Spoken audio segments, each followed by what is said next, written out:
एक आदर्श पत्नी के 7 गुण। एक भली और आदर्श पत्नी कौन पा सकता है? एक बुद्धिमान पत्नी अपने हाथों से अपना घर बनाती है। धन और संपत्ति तो पुरखों से अर्थात दादा परदादा आदि से मिल सकती है, लेकिन एक बुद्धिमान पत्नी तो भगवान की कृपा से ही प्राप्त होती है। पहला पॉइंट, एक आदर्श पत्नी विश्वासयोग्य होती है। पत्नी का विश्वासयोग्य होना सर्वोच्च गुण है, जिसके बिना बाकी सारे गुण किसी काम के नहीं। एक भली पत्नी अनमोल है, बेशकीमती है, क्योंकि उसके पति के मन में उसके प्रति विश्वास रहता है। भगवान का भय मानने वाली स्त्री अपने घराने के प्रति और अपने पति के प्रति विश्वास योग्य रहती है। चाहे उसका पति सामने हो या न हो, हर परिस्थिति में विश्वास ही सच्चे रिश्ते की बुनियाद होती है।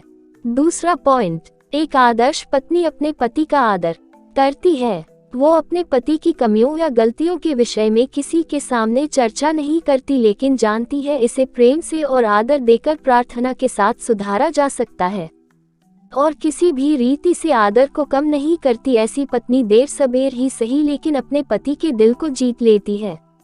वो न केवल अपने पति का बल्कि उसके सास ससुर का और पति से जुड़े सभी लोगों का आदर करती है। तीसरा पॉइंट, एक आदर्श पत्नी अपने पति की सच्ची सहायक होती है।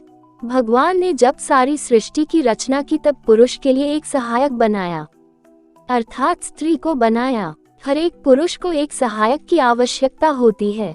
मतलब सहायक कमजोर नहीं, बल्कि हर दुख सुख में अपने पति की सहायता पत्नी करती है। चौथा पॉइंट, एक आदर्श पत्नी अपने पति के अधीन रहती है। जिस प्रकार से एक राजमहल में 2 राजा नहीं रह सकते, उसी प्रकार एक परिवार के दोनों पहिए एक ही दिशा में चलने चाहिए। पति पत्नी दोनों को सोच विचार कर निर्णय लेने से परिवार बना रहता है। स्त्री पति को एक लीडर के रूप में देखती है। पांचवा पॉइंट, एक आदर्श पत्नी मेहनती होती है।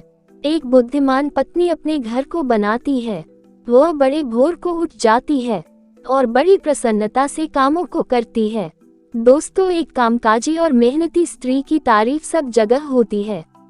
जो भी काम उसके सामने हो, चाहे खेती बाड़ी का काम हो या शहरी दफ्तरों में काम हो, बड़े परिश्रम के साथ करने वाली होती है। छठा पॉइंट, एक आदर्श पत्नी अपने पति का मुकुट होती है। एक आदर्श पत्नी अपने पति की शिकायत नहीं करती, बल्कि वह उसे सराहती है, उसका सम्मान करती है और विचार करती है कि किस प्रकार उसके पति का सम्मान हो सके। वो पैर की जूती नहीं, बल्कि पति के सिर का मुकुट होती है। वो अपने पति से संग संग एक टीम के जैसे काम करती है। एक टीम में कोई बड़ा या छोटा नहीं होता। पति की जीत पत्नी की भी जीत होती है। ऐसे घरों के बच्चे भी बुद्धिमान होते हैं, क्योंकि वे देखकर सीखते हैं। और सातवां पॉइंट, एक आदर्श पत्नी धन के विषय में भी बुद्धिमान होती है। एक बुद्धिमान स्त्री पैसों के रखरखाव अर्थात सेविंग एंड इन्वेस्टिंग के विषय में अच्छी जानकारी रखती है। सभी दिन समान नहीं होते, लेकिन पैसों के विषय में जानकारी हमेशा लाभदायक होता है।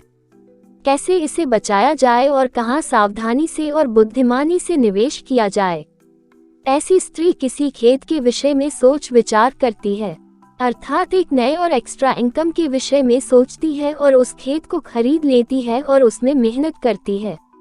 इसी कारण उसे लाभ होता है। मतलब वो जानती है कि लाभ केवल व्यापार में मिलता है, नौकरी में तो सिर्फ तनख्वाह ही मिलती है। दोस्तों, आपको यह शिक्षाप्रद कहानी कैसी लगी? अच्छी लगी तो लाइक जरूर करें, कमेंट करें, शेयर करें और मेरे गुरुजी वॉइस चैनल को सब्सक्राइब करें। आपका बहुत बहुत धन्यवाद।